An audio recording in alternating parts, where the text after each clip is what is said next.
Definitely, it's a mandate which is given by the people of Jharkhand, and we happily accept it because there are so many challenges are also still there.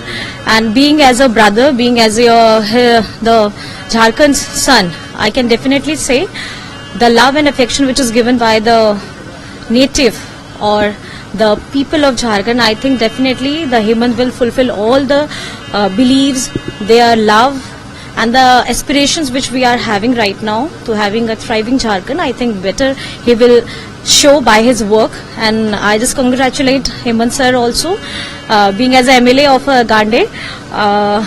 A very, very congratulations to sir, and because the people of Jharkhand are having a spot on the Hemantji and our Mahagathbandhan, which is mandate which is given by them.